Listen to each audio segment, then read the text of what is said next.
देवउठान एकादशी के दिन तुलसी पूजा कैसे करें? हिंदू धर्म में सभी एकादशी में देवउठान एकादशी का विशेष महत्वपूर्ण है।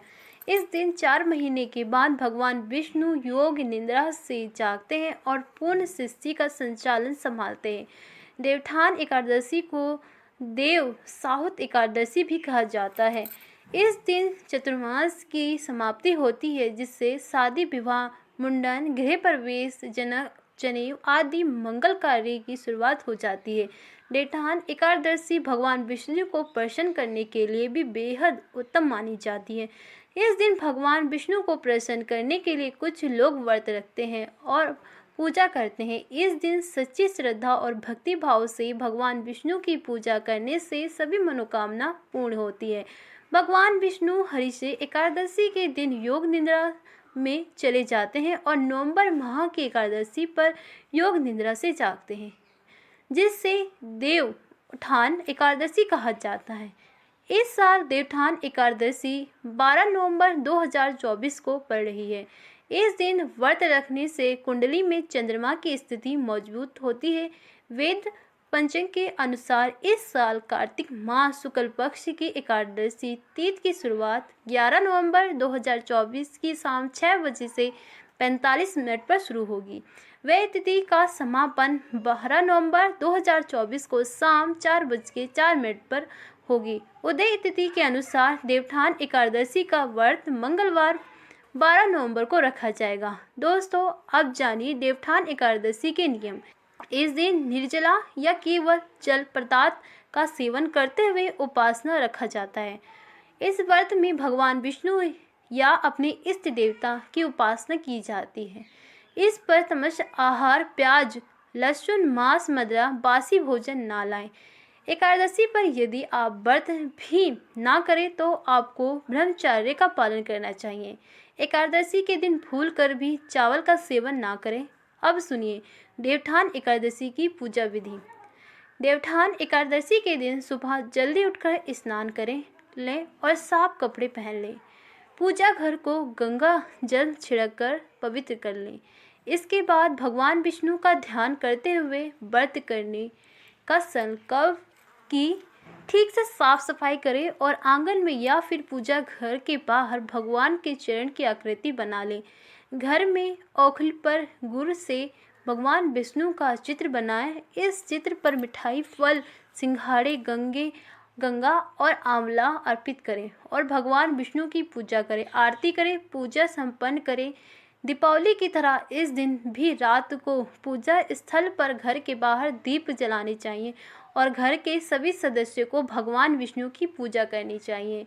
उसके बाद रात में भगवान विष्णु का आह्वान करके उन्हें जगाएं। शंख घंटी बजाते हुए यह कहें कि उठो देव, बैठो देव, उंगली चटकाकर देव, नई सूत, नए कपास, नए उठाए। कार्तिक मास देवउठान 11 एकादशी पर तुलसी विवाह और विष्णु पूजा का विशेष महत्वपूर्ण है। आइए जाने कैसे। तुलसी पूजा। तुलसी के पौधे के चारों तरफ सत्र बनाएं और फिर उस पर तोरण सजाएं। रंगोली से अष्टदल कमल बनाएं और शंख चक्र और गाय के पैर बनाएं। तुलसी के साथ आंवले का गमला लगाएं। तुलसी का पचपूर्व स्वर्ग पूजा करें।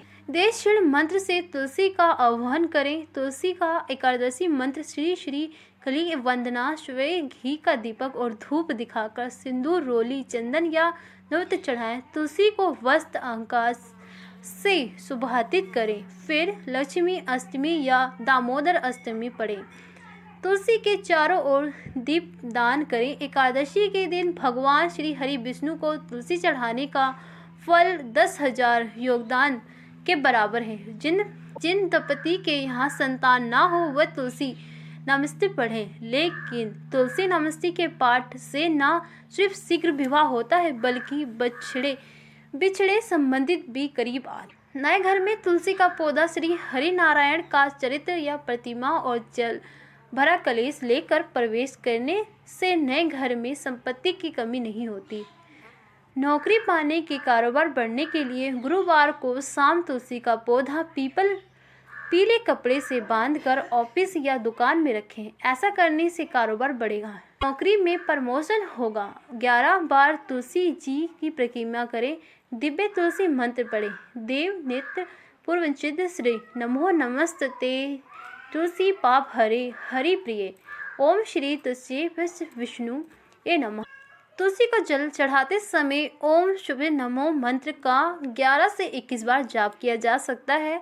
तुलसी के पत्ते तोड़ने के लिए ओम प्रभु नमो नमस्ते गोविंद हरे करे मुरारी नारायण पूजम तित तत् नमस्ते मंत्र का जाप किया जा सकता है। तुलसी की पूजा के लिए रोज सुबह जल्दी उठकर स्नान करना चाहिए। तुलसी के नीचे गाय के शुद्ध घी का दीपक जलाना चाहिए। शाम के समय भी तुलसी में दीपक जलाना चाहिए। तुलसी में जल चढ़ाने के बाद परिक्रमा करनी चाहिए। दोस्तों, अब सुनिए देवउठान एकादशी के दिन क्या किया जाने वाले उपाय। एकादशी के दिन भगवान विष्णु का आशीर्वाद पाने के लिए नहाने के पानी में 1 चुटकी हल्दी मिलाकर स्नान करें। स्नान करने के बाद पीले रंग के वस्त्र पहने। मानता है कि ऐसा करने से व्यक्ति पर भगवान विष्णु की कृपा बनी रहती है। अगर आपके करियर कारोबार में बाधित आ रही है तो देवउठान एकादशी के दिन भगवान विष्णु को केसर वाला दूध से अभिषेक करें।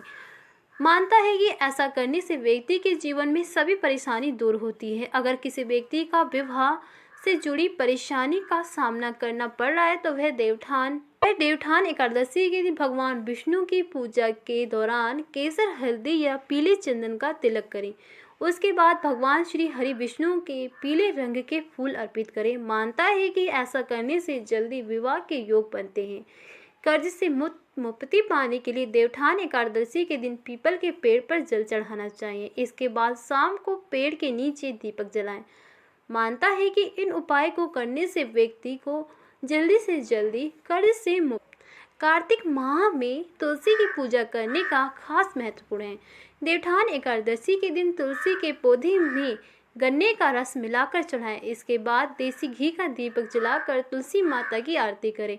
मानता है कि ऐसा करने से व्यक्ति को कभी धन की कमी नहीं होती और जीवन में सभी कष्ट दूर होते हैं। देवउठान एकादशी के दिन पीपल के पेड़ के नीचे घी का दीपक जलाने और परिक्रमा करने से भगवान विष्णु के साथ साथ माँ लक्ष्मी का आशीर्वाद भी मिलता है। ऐसा करने से घर की दरिद्रता दूर हो सकती है। अगर आपके विवाहित जीवन में कड़वाहट आ गई है तो दिन में रोज तू मैं की स्थिति बनी रहती है तो देवउठान एकादशी के दिन तुलसी विवाह पूजन करें। इस दिन लक्ष्मी माता और तुलसी माता का श्रृंगार की सामग्री अर्पित करें। अगर आपकी आर्थिक स्थिति दिक्कती से परेशान है तो देवउठान एकादशी के दिन प्रत्येक काल स्नान करके ब्रह्म मुहूर्त में भगवान श्री हरि विष्णु की पूरी श्रद्धा के साथ पूजा करें और एक पान के पत्ते पर ओम विष्णु नमः लेकर भगवान के चरण में अर्पित करें। अगले दिन इस पत्ते को पीले रंग के कपड़े में लपेट कर तिजोरी में रख दें। छात्र के लिए एकादशी के दिन श्रीमद् भागवत गीता कथा का पाठ करना बेहद शुभ माना जाता है। एकादशी पर दान पुण्य करने का विशेष महत्वपूर्ण माना जाता है। इसीलिए अपने जीवन की सभी मुश्किल को दूर करने के लिए देवउठान एकादशी के दिन किसी गरीब या जरूरतमंद को भोजन कराएं। पितृदोष से पीड़ित लोगों को इस दिन विधित व्रत करना चाहिए। पितरों के लिए ये उपासना करने के लिए अधिक लाभ मिलता है, जिससे उनके प्रति नरक के दुख से छुटकारा पा सकते हैं। शालिग्राम के साथ तुलसी का अधिक विवाह देवउठान एकादशी को होता है। इस दिन तुलसी की पूजा का महत्वपूर्ण है। तुलसी दल अकाल मृत्यु से बचाता है।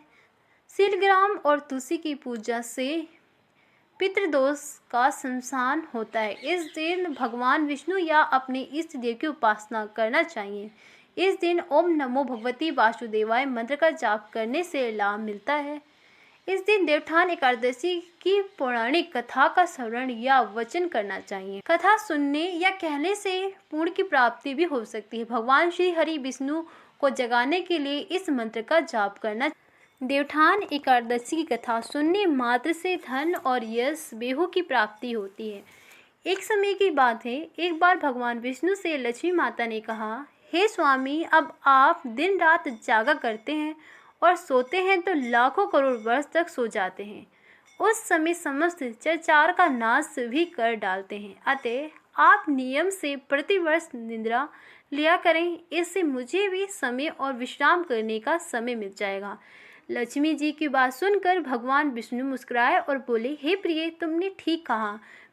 मेरे जागने से सब देवों को और खास कर तुमको कष्ट होता है। तुम्हें मेरी सेवा से जरा भी अवकाश नहीं मिलता, इसलिए तुम्हारे कथन अनुसार आज से मैं प्रति वर्ष 4 वर्ष ऋतु में याचन किया करूँगा। उसे समय तुमको और देवगण को अवकाश होगा। मेरी यह निद्रा अल्प निद्रा और प्रलय कालीन महानिद्रा कहलाएगी। यह मेरी अल्प निद्रा मेरे भक्त को परम मंगलकारी, उत्साह तथा पुण्यवर्धक होगी। इस काल में मेरी जो भी भक्ति मेरे याचन की भावना करके मेरी सेवा करेंगे, याचन और उत्पाद का उत्साह आनंदपूर्ण आयोजित करेंगे, उनके घर में तुम्हारी सहमति निवास करेगी। दोस्तों, अब सुनिए देवठान एकादशी की दूसरी।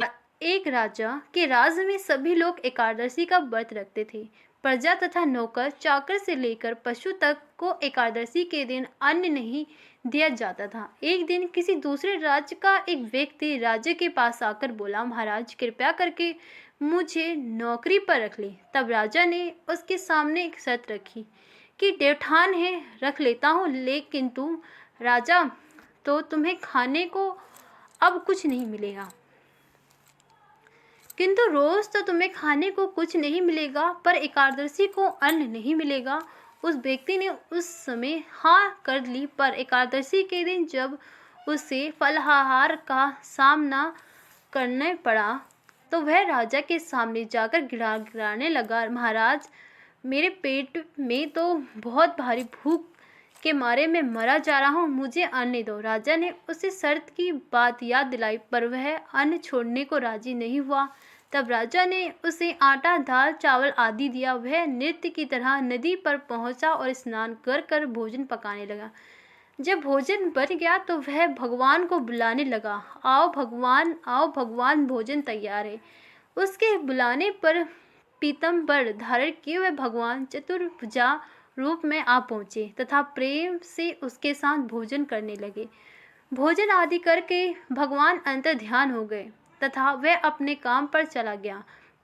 15 दिन बाद अगली एकादशी को वह राजा से कहने लगे, महाराज, मुझे दुगनी सामान दीजिए। उस दिन तो मैं भूखा ही रह गया। राजा ने कारण पूछा तो उसने बताया कि हमारे साथ भगवान भी खाते हैं, इसलिए हमें दोनों के लिए ये सम्मान पूरा नहीं होता। ये सुनकर राजा को बहुत आश्चर्य हुआ। वह बोला, मैं नहीं मान सकता कि भगवान तुम्हारे साथ खाते हैं। मैं तो इतना व्रत रखता हूँ, पूजा करता हूँ, पर भगवान ने मुझे कभी दर्शन नहीं दिए। राजा की बात सुनकर वह बोला, महाराज, यदि विश्वास नहीं है तो चलकर देख लीजिए। राजा एक पेड़ के पीछे छुपकर बैठ गया। उस व्यक्ति ने भोजन बनाया तथा भगवान को शाम तक पुकारता रहा, परंतु भगवान नहीं आए। अंत में उसने कहा, हे भगवान, यदि आप नहीं आओगे तो मैं नदी में कूदकर प्राण दे दूंगा। लेकिन भगवान नहीं आए।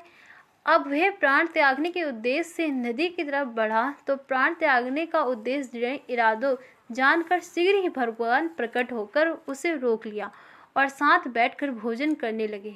खा पीकर वह अपने विमान में बैठकर अपने धाम चले गए। ये देखकर राजा ने सोचा, व्रत उपासना से तब तक कोई फायदा नहीं है जब तक मन शुद्ध ना हो। इसे राजा को ज्ञान मिला। वह भी मन से व्रत उपासना करने लगा और अंत में राजा भी स्वर्ग को प्राप्त हुआ। दोस्तों, देवठान एकादशी की तीसरी कथा सुनने से धन बेहू की प्राप्ति होती है। पौराणिक कथा के अनुसार एक राजा था। उसके राज्य में सभी प्रजा बहुत खुशी थी। एकादशी को कोई भी अन्न नहीं बेचता था, सभी फलाहार करते थे। एक बार भगवान ने राजा की परीक्षा लेनी चाहिए। भगवान ने एक सुंदरी का रूप धारण किया तथा सड़क पर बैठ गई। तभी राजा उधर से निकला और सुंदरी को देखकर चकित रह गया। राजा ने पूछा, हे सुंदरी, तुम कौन हो और इस तरह यहाँ क्यों बैठी हो? तब सुंदरी स्त्री बनी भगवान बोले, मैं निरस्त हूँ, नगर में मेरा कोई जान पहचान नहीं है, किसकी सहायता मांगू? राजा उसके रूप पर मोहित हो गए थे। वह बोले, तुम मेरे महल में चलकर मेरी रानी बनकर रहो।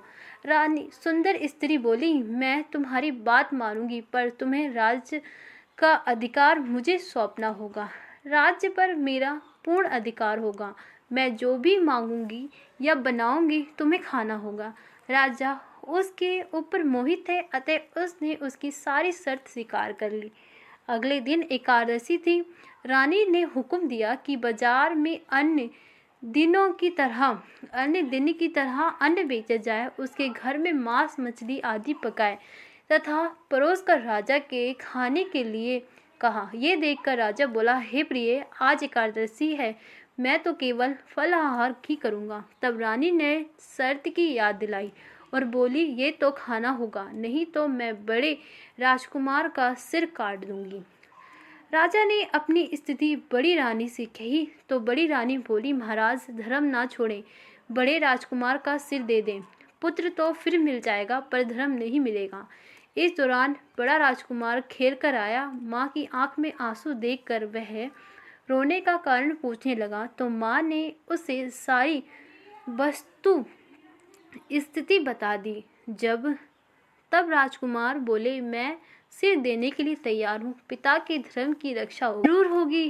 राजा दुखी मन से राजकुमार का सिर देने को तैयार हो गया तो रानी के रूप से भगवान विष्णु प्रकट होकर असली बात बताई। हे राजन, तुम इस कठिन परीक्षा में पास हुए। भगवान ने प्रसन्न मन से राजा से वर मांगने को कहा तो राजा बोले, आपका दिया सब कुछ है, हमारा उद्धार करें। उसी समय वहाँ एक विमान उतरा। राजा ने अपने राज्य पुत्र को सौंप दिया और विमान में बैठकर परम धाम को चल दिए। मित्रों, अब सुनिए देवठान एकादशी पर तुलसी विवाह कैसे करें। जिन्हें कन्यादान करना होता है वे व्रत रखते हैं और श्री सालग्राम की ओर से पुरुष वर्ग एकत्रित होते हैं, अर्थात वर पक्ष और वधु पक्ष वाले अलग अलग होकर एक ही जगह विवाह विधि स्थापना। कई घरों में गोधूल वाला पर विवाह होता है और ये उस दिन अभिजीत मुहूर्त पर तो उसमें भी विवाह कर सकते हैं। जिन घर में तुलसी विवाह होता है वे स्नान आदि से नियुक्त होकर तैयार होते हैं और विवाह एवं पूजा की तैयारी करते हैं। इसके बाद आंगन में चौकी लगाते हैं और चौकी स्थापित करते। आंगन ही नहीं तो मंदिर या छत पर भी तुलसी विवाह कर सकते हैं। इसके बाद ही अष्टदल कमल बनाकर चौकी पर श्री शालिग्राम को स्थापित करके उनका श्रृंगार करते। अष्टदल कमल के ऊपर कलश स्थापित करने के बाद कलश में जल भरकर कलश सीताएं बनाएं। कलश पर आम के 5 पत्ते वर्तकार रखे, नारियल लपेटकर आम के पत्ते के ऊपर रख दें। अब लाल या पीले वस्त्र पहनकर तुलसी के गमले को गुरु से सजाएं और इसे श्री शालिग्राम की चकोर के दाएं ओर रख दें। गमले और चौके के आसपास रंगोली या मंडप बनाएं। घी का दीपक जलाएं। इसके बाद गंगा जल से फूल डुबाकर श्री तुलसी नमः मंत्र का जाप करते हुए माता तुलसी और श्री शालिग्राम पर गंगा जल का छिड़काव करें। अब माता तुलसी को रोली और शालिग्राम का चंदन का तिलक लगाएं और अब तुलसी और शालिग्राम के आसपास गन्ने से मंडप बनाएं। मंडप पर लाल रंग की ओढ़नी और अब तुलसी माता को सुहाग अर्पित साड़ी से लपेटकर और उनको वधु दुल्हन की तरह श्रृंगार करें। श्री शालिग्राम को पंचमंद से स्नान कराने के बाद उन्हें पीले वस्त्र पहनाएं। अब तुलसी माता और श्री शालिग्राम और मंडप पर दूध व भिगाकर हल्दी का लेप लगाएं। अब पूजा की सभी सामग्री अर्पित करें, जैसे ही फूल फल आदि। अब कोई भी पुरुष श्री शालिग्राम को चौकित सहित गोद में उठाकर तुलसी की 7 बार परिक्रमा कराएं। इसके बाद तुलसी और श्री शालिग्राम को खीर और पूड़ी का भोग लगाएं। विवाह के दौरान मंगल गीत गाएं। इसके बाद तुलसी जी और श्री शालिग्राम की आरती करें और इस विवाह को संपन्न होने की घोषणा करें। बाद प्रसाद बांटे और प्रसाद बांटने के बाद सभी सदस्य एकत्रित होकर भजन करते और तुलसी जी का विवाह इस विशेष मंत्रोच्चारण के साथ करना चाहिए। देवउठान एकादशी के दिन तुलसी पूजा कैसे करें? हिंदू धर्म में सभी एकादशी में देवउठान एकादशी का विशेष महत्वपूर्ण है। इस दिन 4 महीने के बाद भगवान विष्णु योग निद्रा से जागते हैं और पूर्ण सृष्टि का संचालन संभालते हैं। देवउठान एकादशी को देव साहुत एकादशी भी कहा जाता है। इस दिन चतुर्मास की समाप्ति होती है, जिससे शादी, विवाह, मुंडन, गृह प्रवेश, जनेऊ आदि मंगल कार्य की शुरुआत हो जाती है। देवउठान एकादशी भगवान विष्णु को प्रसन्न करने के लिए भी बेहद उत्तम मानी जाती है। इस दिन भगवान विष्णु को प्रसन्न करने के लिए कुछ लोग व्रत रखते हैं और पूजा करते हैं। इस दिन सच्ची श्रद्धा और भक्ति भाव से भगवान विष्णु की पूजा करने से सभी मनोकामना पूर्ण होती है। भगवान विष्णु हरिषे एकादशी के दिन योग निद्रा में चले जाते हैं और नवंबर माह की एकादशी पर योग निद्रा से जागते हैं, जिससे देवउठान एकादशी कहा जाता है। इस साल देवउठान एकादशी 12 नवंबर 2024 को पड़ रही है। इस दिन व्रत रखने से कुंडली में चंद्रमा की स्थिति मजबूत होती है। वेद पंचांग के अनुसार इस साल कार्तिक माह शुक्ल पक्ष की एकादशी तिथि की शुरुआत 11 नवंबर 2024